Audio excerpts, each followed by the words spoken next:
The A-18 Super Hornet is one of the most iconic multirole combat aircraft in modern military aviation. Designed to excel in both air-to-air and air-to-ground missions, the Super Hornet has not only become a cornerstone of the U.S. Navy's air power but also demonstrated its versatility and reliability in multiple theaters of conflict. From the flight decks of American aircraft carriers to airbases around the world, the Super Hornet has carved out a reputation as a dependable, rugged, and effective warplane. But how did it get there, what makes it so capable, and what does the future hold for this battle-hardened jet? The story of the A-18 Super Hornet begins with the original Hornet, the F-A-18A and B variants, which entered service in the 1980s. The F-A-18 was already a significant achievement, being one of the first truly multirole fighter jets capable of switching from a dogfight to a bombing run in a single mission. However, by the late 1980s and early 1990s, the U.S. Navy realized that its older fleet of aircraft was becoming increasingly outdated. The venerable F-14 Tomcat was expensive to maintain, the original Hornets were nearing the limits of their upgrade potential, and the Navy needed a new workhorse. Enter the F-A-18E and F variants, collectively known as the Super Hornet. Developed by McDonnell Douglas, which later merged with Boeing, the Super Hornet was not just an upgrade, it was an almost entirely new aircraft. Larger, more powerful, with improved avionics and radar systems, and significantly better range and payload capacity, the Super Hornet retained the versatility of the original design while correcting many of its limitations. One of the most notable physical differences between the original Hornet and the Super Hornet is the size. The Super Hornet is roughly 25% larger than its predecessor. This extra space allowed for more internal fuel storage, extending its range significantly, a crucial factor for carrier-based operations. In fact, the Super Hornet carries 33% more fuel internally, increasing its combat radius by over 40%. When you're operating from an aircraft carrier in the middle of the ocean, range is not just a luxury, it's a necessity. The engines were also upgraded. The Super Hornet is powered by two General Electric F414E400 turbofan engines, each capable of producing 22,000 pounds of thrust. These engines not only provide improved performance but are also more reliable and easier to maintain than the engines used in the earlier F-A-18 models. With afterburners engaged, the Super Hornet can reach speeds of Mach 1.8, making it a true supersonic aircraft, though not the fastest jet in the sky. But speed isn't everything, especially when your role involves complex missions, from close air support to electronic warfare. Speaking of electronic warfare, the Super Hornet was designed with advanced avionics and sensor systems. Its APG-79 AESA radar is a game changer. This active electronically scanned array radar provides the pilot with long-range tracking, multiple target engagement capabilities, and exceptional resistance to electronic jamming. It allows the Super Hornet to detect, track, and engage both air and surface targets with extreme precision. This radar system is one of the reasons the Super Hornet remains competitive in the age of fifth-generation fighters. Another key feature is its cockpit. The pilot interface was modernized significantly from earlier variants, with a digital glass cockpit that includes large multifunction displays, helmet-mounted cueing systems, and advanced data link capabilities. This digital infrastructure enables seamless communication with other aircraft, ships, and command centers, facilitating joint operations and network-centric warfare. In today's battlespace, information is just as important as firepower, and the Super Hornet delivers on both fronts. When it comes to armament, the F-A-18 Super Hornet can carry a formidable array of weapons. It features 11 weapons stations and can carry up to 17,750 pounds of ordnance. This includes everything from AIM-9 Sidewinders and AIM-120 AMRAAMs for air combat to a wide variety of air-to-ground munitions such as JDAMs, laser-guided bombs, and AGM-88 HARM missiles. The aircraft can also carry Harpoon anti-ship missiles, making it effective in maritime strike roles.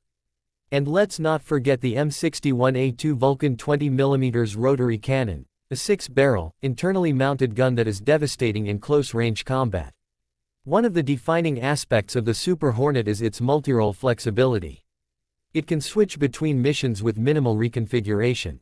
A single Super Hornet can perform a precision ground strike in the morning and fly a combat air patrol in the afternoon.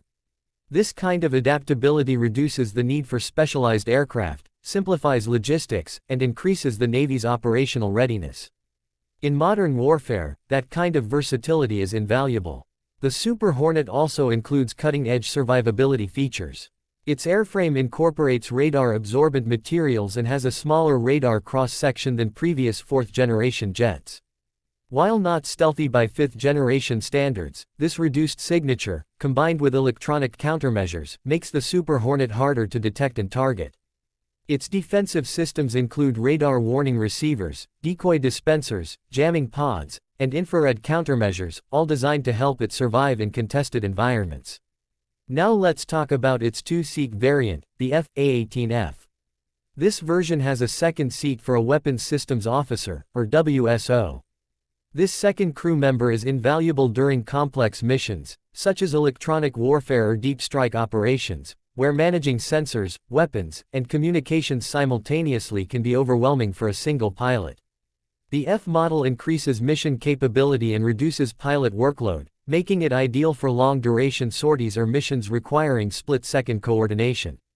But the Super Hornet's story doesn't stop there. The platform has continued to evolve. One of the most significant upgrades is the Block 3 variant, which began deliveries in the early 2020s.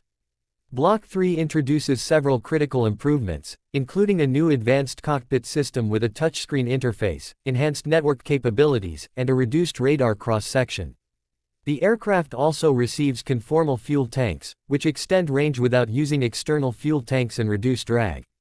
These upgrades ensure that the Super Hornet remains viable well into the 2030s, even as fifth-generation fighters become more common. Then there's the EA-18G Growler, an electronic warfare variant of the Super Hornet. While not technically a Super Hornet in designation, it's built on the same airframe and shares many systems. The Growler replaces the internal gun with advanced jamming equipment and carries external pods to suppress enemy radar and communications.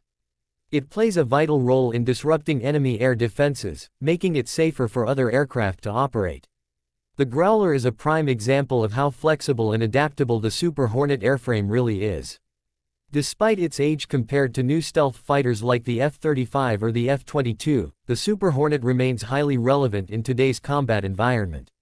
It's less expensive to operate, easier to maintain, and better suited for high-tempo carrier operations. Its multirole capability, combined with advanced electronics and reliable performance, makes it an irreplaceable asset in the U.S. Navy's arsenal. It's no wonder that foreign operators like Australia have also adopted the Super Hornet, recognizing its effectiveness and cost efficiency. The Super Hornet isn't perfect, of course. Critics argue that it lacks the stealth and raw performance of fifth-generation jets. Its maximum speed and ceiling are respectable but not groundbreaking. It's not going to outrun a MiG-31 or hide from an S-400 radar the way an F-35 might. But that's not the point. The Super Hornet was never meant to be the flashiest or most revolutionary jet. It was built to be reliable, flexible, and lethal. And in that regard, it delivers. It's also worth noting the maintenance side. The Super Hornet was designed with ease of service in mind. With fewer moving parts, better diagnostics, and more modular components, maintenance crews can keep these aircraft flying with less downtime. In a high-tempo environment like an aircraft carrier deck, this translates into higher sortie rates and more firepower in the air when it matters most. As we look to the future, the Super Hornet is expected to fly alongside newer platforms like the F-35C and potentially sixth-generation fighters under the Navy's next-generation air dominance program. But the Super Hornet won't be fading into the background anytime soon. Its continued upgrades, combined with its proven combat record, ensure that it remains a backbone of naval aviation for years to come. In summary, the A-18 Super Hornet is the definition of a modern multirole combat aircraft. It's not just a fighter. It's a bomber, a missile truck, a fleet defender, a close air support platform, and even a suppressor of enemy air defenses. It's a force multiplier, enabling carrier strike groups to project power across the globe with speed, precision, and adaptability. It may not have the glamour of a stealth fighter, but it has something just as valuable: decades of battlefield experience and a proven ability to deliver results. Whether you see it launching from a carrier deck with afterburners blazing or patrolling the skies above conflict zones, the A-18 Super Hornet represents the very best of fourth-generation combat aviation. It's fast, it's flexible, it's deadly, and it's here to stay.